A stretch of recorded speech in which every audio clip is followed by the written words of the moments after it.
साथियों, आप सभी का इस प्लेटफॉर्म पर स्वागत है। यहाँ पर हम लोग यूपी पीसीएस 2023 के लिए टेस्ट सीरीज लगा रहे हैं और यह जो टेस्ट सीरीज हम लोग देखेंगे, यह दृष्टि आईएएस कोचिंग संस्था के द्वारा जो यूपी पीसीएस 2023 के लिए टेस्ट सीरीज कराई गई है, उसका जो टेस्ट नंबर पहला है, उस टेस्ट नंबर पहले को इस वीडियो में हम लोग देखेंगे। तो पहले टेस्ट के जो शुरुआत के 75 क्वेश्चन है उसको इस पहले पार्ट में कवर करेंगे और जो शेष बचे हुए 75 क्वेश्चन होंगे उसको हम लोग नेक्स्ट पार्ट में कवर करेंगे। तो चलिए प्रारंभ करते हैं।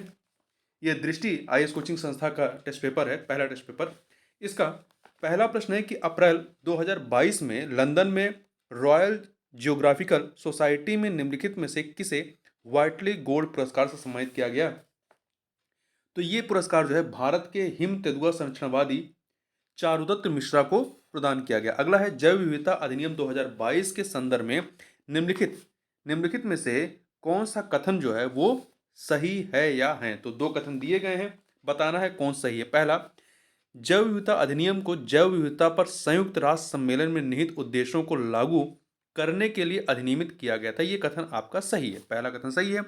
दूसरा, भारतीय वन्यजीव संस्थान का गठन जैव विविधता अधिनियम 2002 के तहत किया गया था। ये कथन जो है वो सही नहीं है। ठीक है, ये वाला कथन आपका सही नहीं है।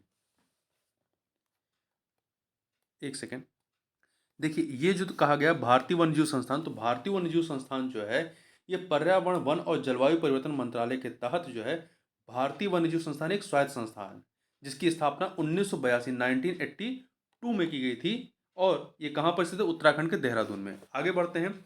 अगला प्रश्न है कि जैविक घटकों के संदर्भ में निम्नलिखित में से कौन सा या से कथन सही है या है। तो दो कथन दिए गए। पहला पहला कथन है आपका कि मृदा, जल, वायु और प्रकाश जैविक घटकों का एक महत्वपूर्ण हिस्सा है। तो ये जैविक घटक नहीं बल्कि अजैविक घटक हैं। तो पहला वाला आपका कथन सही नहीं है। दूसरा, अपरदकारी कार्बनिक पदार्थों को अपरदकारी जो होते हैं वो कार्बनिक पदार्थों को विघटित करने का कार्य करते हैं। ठीक है, तो ये कथन आपका सही है। तो पहला गलत, दूसरा सही, इसलिए सी ऑप्शन आपका सही हो जाएगा। अगला है बोंगो सागर अभ्यास के संदर्भ में निम्नलिखित कथनों में से कौन सा सही है। दो कथन दिए गए हैं। पहला, यह अभ्यास यह भारत और बांग्लादेश के बीच एक द्विपक्षीय नौसैनिक अभ्यास है। ये कथन सही है। दूसरा, इस अभ्यास का आयोजन हिंद महासागर में किया गया था। तो इसका देखिए, इसका यह अभ्यास बंगाल की उत्तरी खाड़ी में आयोजित किया गया था। बंगाल की उत्तरी खाड़ी में आयोजित किया गया था, ना कि हिंद महासागर में। तो पहला कथन सही है, दूसरा वाला गलत है, इसलिए ए ऑप्शन आपका सही हो जाएगा। आगे बढ़ते हैं, क्वेश्चन नंबर 5 देखते हैं। तो 5 है साइकेट के संदर्भ में निम्नलिखित में से कौन सा या से कथन सही है। दो कथन दिए गए हैं। पहला, साइकेट आवृतजीवी वृक्ष है। नहीं, तो साइकेट क्या है, ये अनावृत बीजी हैं। आवृत बीजी वृक्ष नहीं है, ये अनावृत बीजी होते हैं। तो पहला कथन गलत होगा। दूसरा, ये देश के पश्चिमी और पूर्वी घाटों में पाए जाते हैं। तो ये कथन आपका सही है। पश्चिमी घाट, पूर्वी घाट, उत्तर पूर्व भारत और अंडमान निकोबार द्वीप समूह में पाए जाते हैं। तो दूसरा कथन सही, पहला गलत है, सी ऑप्शन। तेल रिसाव के संबंध में निम्नलिखित कथनों में से कौन सा या से सही है। तो दो कथन दिए गए हैं। पहला है कि बायो बायो रेमेडिएशन तेल रिसाव को साफ करने का सबसे तीव्र तरीका है। तो ये सही नहीं है। पहला वाला कथन आपका जो है वो सही नहीं है। देखिए, तेल के स्थानिक रूप से जलाने की क्रिया के माध्यम से तेल रिसाव को 98% तक कम किया जा सकता है। यह तेल रिसाव को साफ करने का सबसे तीव्र माध्यम कौन सा, तेल के स्थानिक रूप से जलाने की क्रिया। जबकि जो बायो रेमेडिएशन होता है, इसके जरिए समुद्र में फैले तेल को साफ करने के लिए बैक्टीरिया का इस्तेमाल किया जाता है। तो पहला वाला कथन आपका सही नहीं। दूसरा, स्कीमर्स ऐसे उपकरण हैं जिनका उपयोग जल की सतह पर गिरे हुए तेल को भौतिक रूप से अलग करने के लिए किया जाता है। तो दूसरा कथन आपका सही है, इसलिए सी ऑप्शन आपका सही हो जाएगा। आगे बढ़ते हैं। उत्तर प्रदेश सरकार ने निम्नलिखित में से किस वर्ग के लोगों के लिए अंतर्राष्ट्रीय श्रम दिवस के अवसर पर एक नया ई पेंशन पोर्टल शुरू किया है। तो किसके लिए, सेवानिवृत्त सरकारी कर्मचारियों के लिए, सेवानिवृत्त सरकारी कर्मचारियों के लिए। ठीक है, आगे बढ़ते हैं। कौन सा चीज है, ई पेंशन पोर्टल। अगला है सूर्य के निम्नलिखित स्तरों को अंदर से बाहर की ओर क्रमानुसार व्यवस्थित करना है। तो इनका क्रम क्या होगा ये हमें देखना है। तो देखिए, सबसे अंदर से बाहर, तो सबसे अंदर भीतर कौन सा होगा? क्रोड होगा, ठीक है। फिर इसके बाद वर्णमंडल होगा, वर्णमंडल सॉरी क्रोड होगा, इसके बाद प्रकाश मंडल होगा, प्रकाश मंडल के बाद वर्णमंडल होगा और सबसे बाहर किरीट होगा, ठीक। तो क्रोड, प्रकाश मंडल, वर्णमंडल, फिर किरीट। तो 3 2 1 4, 3 2 1 4 सी ऑप्शन आपका सही हो जाएगा। आगे बढ़ते हैं, क्वेश्चन नंबर 9 देखते हैं। निम्न में से कौन सा एकमात्र स्तनपायी जीव है जो उड़ सकता है? तो कौन सा है? यह है आपका चमगादड़। प्रधानमंत्री रोजगार सृजन कार्यक्रम, प्रधानमंत्री रोजगार सृजन कार्यक्रम के संदर्भ में निम्नलिखित कथनों में से कौन सा या से सही है? तो यहां पर दो कथन दिए गए हैं, दो कथन बताना है कौन सही है। पहला, यह नए उद्यम स्थापित करने के लिए वित्तीय सहायता प्रदान करने की योजना सही है। इसे खादी और ग्रामोद्योग आयोग द्वारा कार्यान्वित किया जा रहा है। दो के दोनों कथन यहां पर सही है, इसलिए बी ऑप्शन जो है आपका सही हो जाएगा, ठीक है। आगे बढ़ते हैं। निम्नलिखित में से किस विश्वविद्यालय ने खेलो इंडिया यूनिवर्सिटी गेम्स का खिताब जीता है? 2021 का जो है खिताब जीता है। किसने जीता है? जैन विश्वविद्यालय ने, ठीक है। किसने जीता है? ये कर्नाटक के बेंगलुरु में स्थित, ये मेजबान यहीं पर इसका आयोजन हुआ था 2021 वाले खेलो इंडिया यूनिवर्सिटी गेम का, तो जैन विश्वविद्यालय ने जीता था, ठीक है। आगे बढ़ते हैं। कीट बच्ची पौधों के बारे में निम्नलिखित कथनों में से कौन सा या से कथन सही है? तो यहां पर आपके पास दो कथन दिए गए हैं, दो कथन दिए गए, बताने में कौन सही। पहला, उनके अक्सर कई आकर्षण होते हैं जैसे चमकीले रंग, मीठा स्त्राव आदि, सही है। इसी को देख के कीड़े जो है इनकी तरफ आते हैं, आकर्षित होते हैं। दूसरा, ड्रोसेरा और एल्ड्रोवांडा इसके उदाहरण है, ये भी कथन आपका सही है। जो कीटभक्षी पौधे होते हैं ये ऐसी जगह पे उगते हैं जहाँ पे नाइट्रोजन की कमी होती है, तो नाइट्रोजन की आपूर्ति करने के लिए जो है कीटों को ये खाते हैं। तो यहाँ पर पहला दूसरा दोनों कथन सही है, बी ऑप्शन सही हो जाएगा। आगे बढ़ते हैं। अगला है कथन कारण वाला प्रश्न है। अभिकथन दिया गया है कि संक्रमिका में प्रजातियों की एक नई श्रेणी पाई जाती है। संक्रमिका में प्रजातियों की नई श्रेणी पाई जाती है, सही है। दूसरा, संक्रमिका दो या दो से अधिक विविध पारिस्थितिक तंत्रों के बीच का संगम का एक क्षेत्र होता है, जो इसे इकोटोन कहते हैं। इंग्लिश में इकोटोन कहते हैं, हिंदी में संक्रमिका कहते हैं। तो दो के दोनों कथन सही हैं और व्याख्या भी हो रही है, इसलिए ए ऑप्शन आपका सही हो जाएगा। आगे बढ़ते हैं। हाल ही में चर्चा में रहा 17वां एशियाई मीडिया शिखर सम्मेलन कहां पर आयोजित किया गया था? तो ये जो है आपका Asia Pacific institute for broadcasting development के द्वारा इसको जो है आयोजित किया गया था, ठीक है। तो ये सम्मेलन इनके द्वारा आयोजित किया गया था। आगे चलते हैं अगले प्रश्न पर। जैव चिकित्सा अपशिष्ट प्रबंधन संशोधन नियम 2018 चरणबद्ध तरीके से समाप्त करने पर लक्षित था। किसको समाप्त करने पर? क्लोरीन युक्त प्लास्टिक बैग को, क्लोरीन युक्त प्लास्टिक बैग को चरणबद्ध तरीके से समाप्त करने पर। आगे बढ़ते हैं। प्रवाल विरंजन के संदर्भ में निम्नलिखित कथनों में से कौन सा या से कथन सही है? तो यहां देखिए दो कथन दिए गए। पहला, जब प्रवालों पर दबाव पड़ता है तो वे अपने उत्तकों के अंदर रहने वाले जुजेंथले को अलग कर देते हैं, ठीक है, जिससे कि वो सफ़ेद हो जाते हैं, क्योंकि जो कलर आता है वो प्रवालों का वो जुजेंथले की वजह से ही आता है। तो पहला कथन सही है। दूसरा, प्रवाल विरंजन एक प्राकृतिक प्रक्रिया, ये भी सही है। दो के दोनों कथन सही है, बी ऑप्शन। शेमिकॉन इंडिया सम्मेलन 2022 का आयोजन किया गया था, तो इसका आयोजन कहां पर किया गया था? तो कर्नाटक के बेंगलुरु में, कर्नाटक के बेंगलुरु में अप्रैल 2022 में किया गया था, जिसका उद्घाटन प्रधानमंत्री मोदी ने किया था। इसकी थीम थी कैटलाइजिंग इंडिया सेमीकंडक्टर इकोसिस्टम। आगे बात करते हैं क्वेश्चन नंबर 18। फाइकोप्लैंक्टन के संदर्भ में निम्नलिखित कथनों में से कौन सा या से कथन सही हैं? तो दो कथन दिए गए हैं। पहला, यह सभी पौधों के से उत्पादित 90% से अधिक ऑक्सीजन का उत्पादन करता है, नहीं 60% से अधिक, ठीक है। पादप प्लवक सभी पौधों से उत्पादित 60% से अधिक ऑक्सीजन का उत्पादन करते हैं, तो पहला गलत हो गया। दूसरा, फाइटोप्लैंक्टन के विकास और प्रजनन के लिए नाइट्रोजन फास्फोरस की आवश्यकता होती है, ये सही है। तो बी सी ऑप्शन, केवल दो। क्योटो प्रोटोकॉल के संदर्भ में निम्नलिखित में से कौन सा कथन सही नहीं है? कौन सा कथन सही नहीं है? देखिए, पहला, यह औद्योगिक देशों के लिए बाध्यकारी उत्सर्जन में कमी के लक्ष्य को निर्धारित करता है, सही बात है। यह वर्ष 2008 में लागू हुआ था, नहीं। ये 16 फरवरी 2005 को लागू हुआ था। 16 फरवरी 2005 को लागू हुआ था, तो बी ऑप्शन सही नहीं है। सी, इसने उत्सर्जन के व्यापार के आधार पर एक बाजार तंत्र विकसित किया, सही है। वर्तमान में क्योटो प्रोटोकॉल में 192 192 पक्षकार देश शामिल, सही है। बुंदेलखंड एक्सप्रेस वे की लंबाई कितनी है? तो इसकी लंबाई जो है 296.07 किलोमीटर, 296.07 किलोमीटर है। ठीक है। ये मुख्यतः उत्तर प्रदेश के चित्रकूट, बांदा, हमीरपुर और जालौन जैसे कम विकसित जिलों से होकर के गुजरेगी। ठीक है।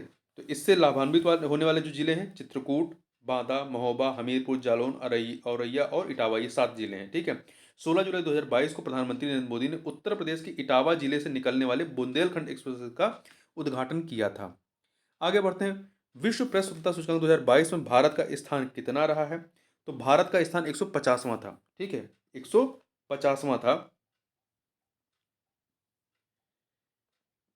तो पीछे 2021 में 142वें स्थान पर था, और अब 2022 में 8 अंक और खिसक कर 105वें स्थान पर पहुंच गया है। ठीक है। और इसमें शीर्ष पर कौन सा देश है? नॉर्वे शीर्ष पर है, इसके बाद दूसरे पे डेनमार्क है, तीसरे पे स्वीडन है, और सबसे खराब पोजीशन पे कौन है? अफगानिस्तान। आगे बात करते हैं चेन कुरुंची। चेन कुरुंची के संदर्भ में निम्नलिखित कथनों में से कौन सा या से कथन सही है?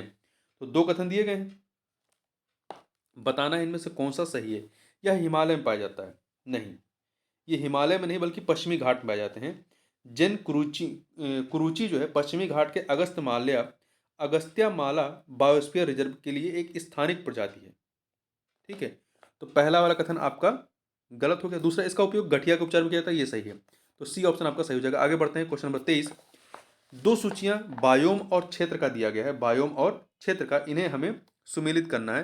तो टैगा जो है उप आर्कटिक क्षेत्र है, उप आर्कटिक क्षेत्र 2 से। टुंड्रा ये आर्कटिक क्षेत्र है, तो 4 से। सवाना उष्णकटिबंधीय क्षेत्र है, उष्णकटिबंधीय, तो 1 से। घास भूमि जो है, घास भूमि समशीतोष्ण क्षेत्र है, तो 3 से। तो 2413 अर्थात बी ऑप्शन। हाल ही में चर्चा में रहा लेवेंडर फेस्टिवल का आयोजन किया गया था कहां पर? जम्मू कश्मीर में। कहां पर? जम्मू कश्मीर में। भारत का पहला लेवेंडर फेस्टिवल जम्मू और कश्मीर के शासित प्रदेश के भद्रवाह में आयोजित किया गया था। आगे बढ़ते हैं। निम्नलिखित में से कौन सा आवृतबीजी पौधा नहीं है? कौन सा आवृतबीजी पौधा नहीं है? तो देखिए, शंकु वृक्ष जो है, शंकु वृक्ष ये आवृतबीजी पौधा नहीं है, ये अनावृत बीजी है। ठीक है। शंकु वृक्ष या शंकुधारी जैसे साइकस, ये मकई, आलू, शाहबलूत, ये जो हैं आपके आवृत बीजी हैं। निम्नलिखित में से कौन सा उत्पाद इको मार्क योजना के अंतर्गत नहीं आता है? इको मार्क योजना के अंतर्गत नहीं आएगा। तो देखिए, आपका स्नेहक तेल, लकड़ी के विकल्प, अग्निशमक, उपयुक्त में से जो है कोई नहीं आएगा। ठीक है। इसके बारे में और थोड़ा सा देखें। देखिए, इसमें पूछा गया है कि कौन नहीं आता है। ठीक है। तो ये जो 3 के तीनों है, 3 के तीनों जो है इको मार्क योजना के तहत आएंगे। ठीक है। इसलिए डी ऑप्शन जो है आपका सही हो जाएगा। ये जो है पर्यावरण के अनुकूल उत्पादों की लेबलिंग के लिए भारत सरकार द्वारा इको मार्क योजना शुरू की गई थी। ठीक है। आगे बढ़ते हैं, क्वेश्चन नंबर 27। किस राज्य में देश के पहले ग्रीनफील्ड अनाज आधारित इथेनॉल संयंत्र का उद्घाटन किया गया? तो इसका उद्घाटन कहां पर किया गया? बिहार में। ठीक है। बिहार में अप्रैल 2022 में बिहार के मुख्यमंत्री नीतीश कुमार ने बिहार के पूर्णिया जिले में भारत के पहले इथेनॉल संयंत्र का उद्घाटन किया। क्वेश्चन नंबर 28 देखते हैं। कणकीय प्रदूषण को, जो पार्टिकुलेट मैटर से पोल्यूटेंट होते हैं, तो कणकीय प्रदूषकों के संबंध में निम्नलिखित कथनों में से कौन सा या से सही है? 2 कथन दिए गए हैं, 2 कथन बताना है कौन सही है। देखिए, पहला, कणकीय प्रदूषक केवल एरोसोल के रूप में होते हैं? नहीं, ये केवल एरोसोल के रूप में नहीं होते हैं। कणकीय प्रदूषक वायु में निलंबित सूक्ष्म ठोस कण, एरोसोल या द्रवी बूंदें होती हैं। ठीक है। तो पहला कथन आपका गलत है। दूसरा, 10 माइक्रोन से बड़े कणकीय प्रदूषक नशिका मार्ग में प्रवेश कर सकते हैं, सही है। तो सी ऑप्शन आपका सही हो जाएगा। निम्नलिखित में से किस वन्यजीव अभ्यारण्य को उत्तर प्रदेश का चौथा टाइगर रिजर्व घोषित किया गया है? तो किसे किया गया है? रानीपुर वन्यजीव अभ्यारण्य को, जो कि उत्तर प्रदेश के चित्रकूट में स्थित है। आगे बात करते हैं, दवाओं की आसान उपलब्धता सुनिश्चित करने के लिए उत्तर प्रदेश सरकार कितने जिलों में ड्रग वेयर हाउस स्थापित करेगी? कितने जिलों में स्थापित करेगी ये? तो 75 जिलों में, 75 जिले, 75 जिलों में स्थापित करेगी। वर्ष 2022 में राष्ट्रीय लुप्तप्राय प्रजाति दिवस मनाया गया। कब मनाया गया? तो ये मनाया गया 20 मई को। ठीक है, 20 मई को मनाया गया। प्रतिवर्ष मई माह के तीसरे शुक्रवार को, प्रतिमाह मई माह के तीसरे शुक्रवार को राष्ट्रीय लुप्तप्राय प्रजाति दिवस मनाया जाता है। ठीक है, आगे बढ़ते हैं। क्वेश्चन नंबर 32 देखते हैं। यहाँ पे दो सूचियां हैं, राष्ट्रीय उद्यान और स्थान, इन्हें हमें सुमेलित करना है। तो सैंडल पीक राष्ट्रीय उद्यान ये कहाँ पर है? अंडमान निकोबार में, तो 2 से मिलाइए। वाल्मीकि राष्ट्रीय उद्यान बिहार में है, 1 से मिला दीजिए। गिर राष्ट्रीय उद्यान गुजरात में है, तो 3 4 से मिला दीजिए। और कालेश्वर राष्ट्रीय उद्यान हरियाणा में, तो 3 से मिला दीजिए। तो 2143 बी ऑप्शन सही हो जाएगा। आगे बढ़ते हैं।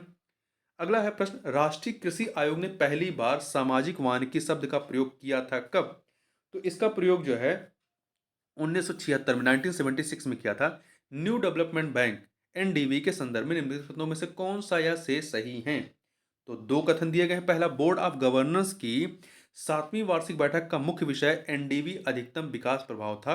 यह कथन आपका सही है। दूसरा, एनडीबी न्यू डेवलपमेंट बैंक ने भारत में अपने क्षेत्रीय कार्यालय की स्थापना की घोषणा की है। तो यह भी कथन सही है आपका। दो के दोनों कथन आपके सही हैं। ठीक है, तो बी ऑप्शन देखिए, इसकी स्थापना जो है 2015 में हुई थी और उसका मुख्यालय चीन के संघाई में है।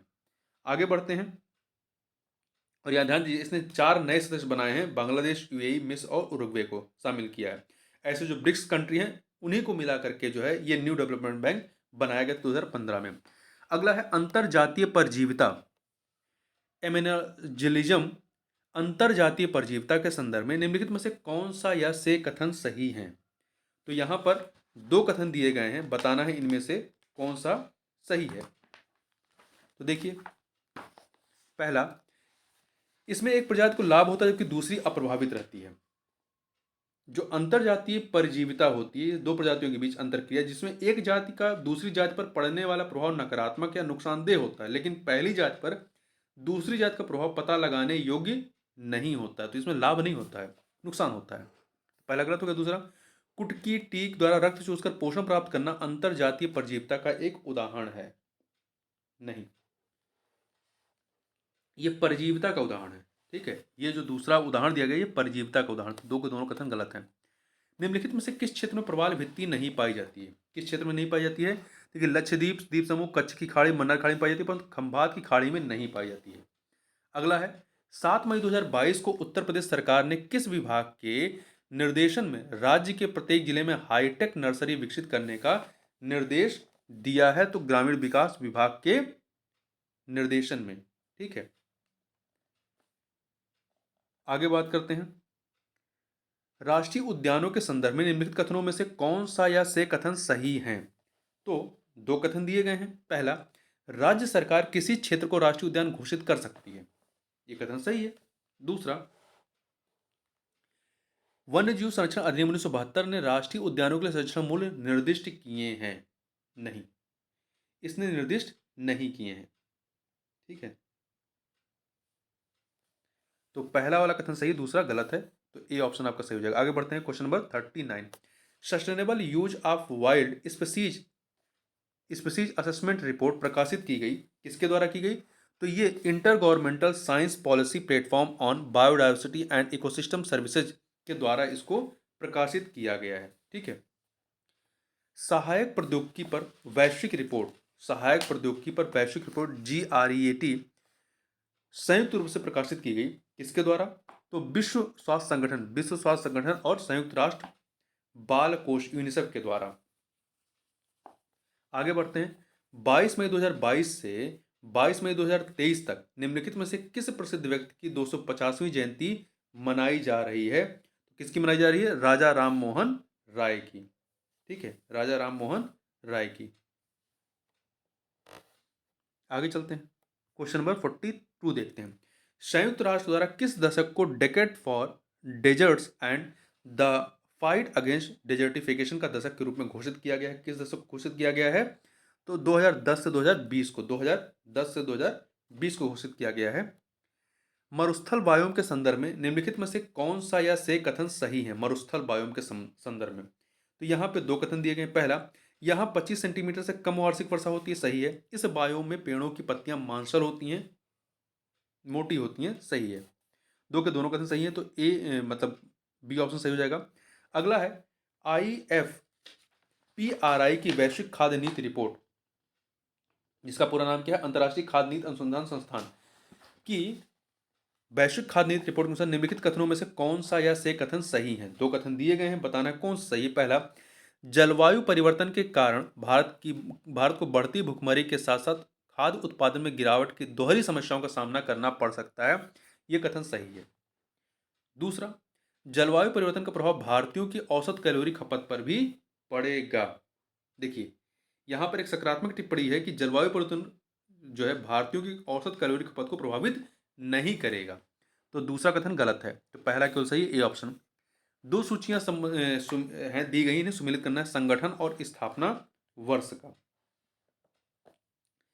तो देखिए, भारतीय पशु कल्याण बोर्ड की स्थापना जो है 1962 में होती है, तो दो से मिलाइए। केंद्रीय चिड़ियाघर प्राधिकरण की स्थापना 1992 में होती है, तो वन से। राष्ट्रीय जैव विविधता प्राधिकरण की स्थापना 2003 में, तो चार से। वन्यजीव अपराध नियंत्रण बोर्ड की स्थापना 2007 में, तो तीन से मिलाइए, तो 2143 अर्थात ए ऑप्शन। आगे बढ़ते हैं। क्वेश्चन नंबर 46, मानव और जैवमंडल कार्यक्रम पहल है किसकी? तो ये पहल जो है यूनेस्को की है। किसकी है? यूनेस्को की ये एक पहल है। आगे बढ़ते हैं। हाल ही में निम्नलिखित में से किसे उत्तर प्रदेश का नया महाधिवक्ता नियुक्त किया गया है? तो अजय कुमार मिश्रा को। किसको नियुक्त किया गया है? अजय कुमार मिश्रा को मई 2022 में। एक विशेष भू भौगोलिक क्षेत्र में विभिन्न प्रजातियों के विकास का ऐसा प्रक्रम जो एक बिंदु से शुरू होकर के अधिवास के अन्य क्षेत्रों तक प्रसारित होता है, क्या कहलाता है? तो ये जो है अनुकूली विकरण कहलाता है। क्या कहलाता है? अनुकूली विकरण कहलाता है। पारिस्थितिकी अनुक्रमण के संदर्भ में निम्नलिखित में से कौन सा या से कथन सही है? दो कथन दिए गए हैं, दो कथन आपको दिए गए हैं। पहला है, द्वितीयक अनुक्रमण में जीवित प्राणी पहली बार अनावृत या नवनिर्मित चट्टान में निवास करते हैं। ये प्राथमिक अनुक्रमण में होता है, द्वितीयक अनुक्रमण में नहीं होता है, तो पहला कथन गलत है। दूसरा, अनुक्रमण में क्रमिक प्रजातियां चरमोत्कर्ष प्रजातियों की ओर अग्रसर होती हैं, ये कथन सही है, तो सी ऑप्शन आपका सही हो जाएगा। अगला है इंडियाई INDIAI के संदर्भ में निम्नलिखित कथनों में से कौन सा या से सही है? तो देखिए, पहला, भारत का राष्ट्रीय कृत्रिम बुद्धिमत्ता पोर्टल, इसी का नाम है India AI artificial intelligence, India artificial intelligence. कृत्रिम बुद्धिमत्ता और संबद्ध क्षेत्रों पर एकल केंद्रीय ज्ञान केंद्र है, तो पहला कथन आपका सही है। दूसरा, इंडिया AI इलेक्ट्रॉनिकी और सूचना प्रौद्योगिकी मंत्रालय, राष्ट्रीय गवर्नेंस डिवीजन और IIT मद्रास का एक संयुक्त उद्यम है, तो ये कथन सही नहीं है। क्यों? क्योंकि देखिए, राष्ट्रीय AI इलेक्ट्रॉनिकी और सूचना प्रौद्योगिकी मंत्रालय तथा राष्ट्रीय गवर्नेंस डिवीजन तथा national association of software and services companies की एक संयुक्त पहल है, इसमें आपका IIT मद्रास शामिल नहीं है, तो पहला कथन सही है, दूसरा गलत है, ए ऑप्शन सही हो जाएगा। आगे बढ़ते हैं। निम्नलिखित में से किसने state of the world's forest SOFO 2000 जारी किया है? ये जारी किया है खाद्य और कृषि संगठन ने। किसने? खाद्य और कृषि संगठन FAO ने। आगे बात करते हैं। अगला है, जलीय जीवों के बारे में निम्नलिखित में से कौन सा या से कथन सही है? दो कथन दिए गए हैं। पहला, नितलस्थ जीव वे हैं जो जल राशियों के तल में पाए जाते हैं, सही है। दूसरा कथन है कि पेरीफाइटन अनासक्त जीव हैं जो जलवायु अंतरापृष्ठ पर रहते हैं, जैसे प्लावी, पादप इत्यादि। तो ये जो है, ये पेरीफाइटन नहीं है, ये जो कहा गया है ये कथन जो है न्यूटन के बारे में है। जबकि पेरीफाइटन क्या है? ये ऐसे जीव हैं जो जड़ वाले पौधों के तनों एवं पत्तियों अथवा तल की मृदा के ऊपर से निकलने वाले तत्वों जैसे कि अवृंत, शैवाल तथा उससे संबंधित जंतु समूहों से जुड़े होते हैं, तो पहला सही, दूसरा गलत है, ए ऑप्शन। अगला है, भारत में सबसे पुराना विद्यमान चिड़ियाघर कौन सा है? तो ये है आपका मार्बल पैलेस चिड़ियाघर, जो कि कलकत्ता में स्थित है। 1854 में 1854 में यह स्थापित हुई थी। अगला है उत्तर प्रदेश का पहला जनजातीय संग्रहालय थारू जनजातीय संग्रहालय किस जिले में खोला गया है? तो ये उत्तर प्रदेश के बलरामपुर में, उत्तर प्रदेश के बलरामपुर में खोला गया। यहाँ पर एक गांव है इमिलिया कोडर गांव, ठीक है, इमिलिया कोडर गांव यहाँ पर। आगे बात करते हैं ड्रैगन फ्रूट। ड्रैगन फ्रूट के संदर्भ में निम्नलिखित कथनों पे से कौन सा से सही है? दो कथन दिए गए हैं। पहला, भारत में इस फल का सबसे बड़ा उत्पादक राज्य मणिपुर है। सबसे बड़ा उत्पादक राज्य जो है मणिपुर है, तो नहीं, मणिपुर नहीं, मिजोरम है, ठीक है, मिजोरम है, मणिपुर नहीं मिजोरम है। तो पहला कथन आपका गलत होगा। दूसरा, इस पौधे की खेती कम पानी में शुष्क भूमि पर की जा सकती है, ये कथन सही है, तो आपका सी ऑप्शन सही हो जाएगा, ठीक है। सरकार ने ड्रैगन फ्रूट के विकास को बढ़ावा देने का निर्णय लिया है और इसके स्वास्थ्य लाभों को देखते हुए सुपर फूड के रूप में मान्यता प्रदान की गई है। आगे बात करते हैं डेंड्रोक्नोलॉजी का अध्ययन किया जाता है, इसमें किसका अध्ययन किया जाता है? डेंड्रोक्नोलॉजी में, एक सेकेंड, इसमें किसी वृक्ष के वलयों द्वारा उसके आयु की गणना की जाती है, ठीक है। अगला है विश्व खाद्य पुरस्कार 2022 के संबंध में निम्नलिखित में से कौन सा या से कथन सही है? तो देखिए, दो कथन दिए गए हैं। पहला, रतन लाल को वर्ष 2022 का पुरस्कार प्रदान किया गया है। रतन लाल को नहीं, ये दिया गया है किसको? ये पुरस्कार जो है नासा के वैज्ञानिक सिंथिया रोसेंज बेक को दिया गया है, ठीक है। तो पहला कथन आपका गलत हो गया। दूसरा, जबकि देखिए 2021 में जो यह पुरस्कार डॉक्टर शकुंतला हरक सिंह को दिया गया था। दूसरा कथन क्या है? यह पुरस्कार खाद्य और कृषि के लिए नोबेल पुरस्कार के बराबर है, तो ये सही है, तो सी ऑप्शन आपका सही हो जाएगा। सुपोषण या यूट्रिफिकेशन के संदर्भ में निम्नलिखित में से कौन सा या से कथन सही है? दो कथन दिए गए हैं। पहला है, यह एक ऐसी प्रक्रिया है जिसमें जल निकाय पोषक तत्वों से अत्यधिक समृद्ध हो जाते हैं, सही है। यह समुद्र के अम्लीकरण के प्राथमिक कारणों में से एक है, ये भी सही है। दो के दोनों कथन सही है, ए ऑप्शन, बी ऑप्शन। निम्नलिखित में से किस अधिनियम के तहत राष्ट्रीय गंगा नदी घाटी प्राधिकरण का गठन किया गया था? तो किसके तहत किया गया था? पर्यावरण संरक्षण अधिनियम 1986 के माध्यम से फरवरी 2009 में किया गया था, फरवरी 2009 में, ध्यान रखिएगा। आगे बढ़ते हैं। उत्तर प्रदेश में कितने स्थानों पर प्लास्टिक अपशिष्ट संग्रह केंद्र स्थापित किए जाएंगे? तो ये किए जाएंगे 250 स्थानों पर। आगे बढ़ते हैं। हाल ही में चर्चा में रहा रैट्स निम्नलिखित में किससे संबंधित है? तो ये एससीओ संघाई सहयोग संगठन से संबंधित है, ठीक है। भारत में देखिए, भारत, ये रैट का जो फुल फॉर्म है, ये क्षेत्रीय आतंकवाद विरोधी संरचना है, ठीक है। भारत में सबसे बड़ा फ्लोटिंग ट्रीटमेंट वेटलैंड कौन सा है? फ्लोटिंग ट्रीटमेंट वेटलैंड कौन सा है? तो ये है नेकनामपुर झील, जो कि हैदराबाद में स्थित है, हैदराबाद में। प्रोजेक्ट टाइगर की शुरुआत कब की गई? प्रोजेक्ट टाइगर की शुरुआत 1 अप्रैल 1973 को की गई थी। भारत के पहले अमृत सरोवर का उद्घाटन केंद्रीय अल्पसंख्यक मामलों के मंत्री ने उत्तर प्रदेश के रामपुर में किया। कब किया था? 13 मई 2022 को, 13 मई 2022 को किया गया था। अगला है उद्योग विकास के संदर्भ में निम्नलिखित कथनों में से कौन सा या से कथन सही है? तो यहां पर आपके पास दो कथन है। पहला, उद्योग विकास के दौरान कोई भी वेरिएंट पूरी तरह से समाप्त नहीं होता है, सही बात है। दूसरा, दवा प्रतिरोधी बैक्टीरिया का उद्विकास मानव जनित क्रिया का एक उदाहरण। दो के दोनों कथन सही है, बी ऑप्शन आपका सही हो जाएगा। आगे बढ़ते हैं। कार्टाजेना प्रोटोकॉल संरक्षण हेतु अपनाया गया था। किसके संरक्षण हेतु अपनाया गया था? तो इसे जो है जैव विविधता के संरक्षण के लिए अपनाया गया था 29 जनवरी 2000 को, सॉरी 29 जनवरी 2000 को। अगला है, हाल ही में भारत का पहला digital autism support network launch किया गया। कहाँ पर लॉन्च किया गया? टाटा पावर कम्युनिटी डेवलपमेंट के द्वारा, ट्रस्ट के द्वारा लॉन्च किया गया इसको, ठीक है। आगे चलते हैं। Question number 68। प्रवाल का किस जीव के साथ सहजीवी संबंध होता है? प्रवाल का किस जीव के साथ सहजीवी संबंध होता है? जूजेंथली के साथ होता है। अमेजन फंड के बारे में निम्नलिखित कथनों में से कौन सा कथन सही नहीं है?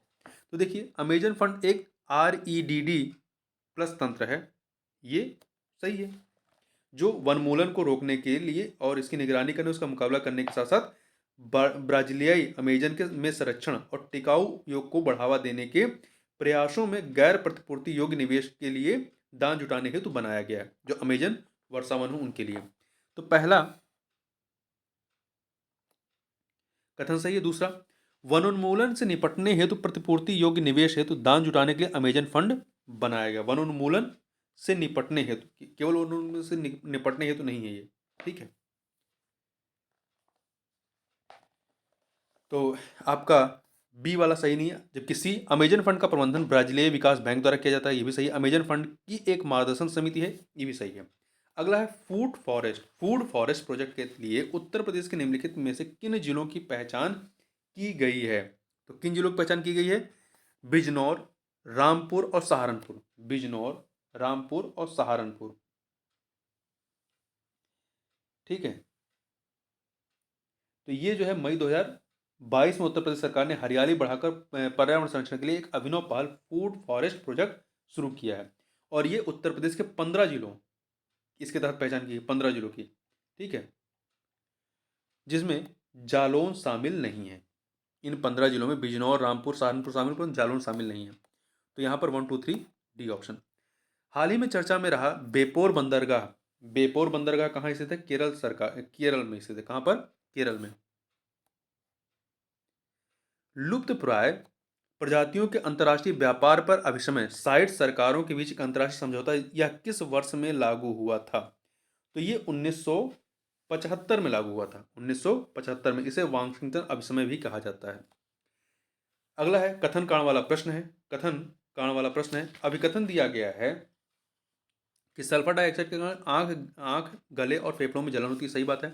कारण, तापीय ऊर्जा संयंत्र वायु में सल्फर डाइऑक्साइड उत्सर्जित करते हैं, तो ये नुकसान करता है। कथन कारण दोनों सही है और व्याख्या भी हो रहा है, ए ऑप्शन।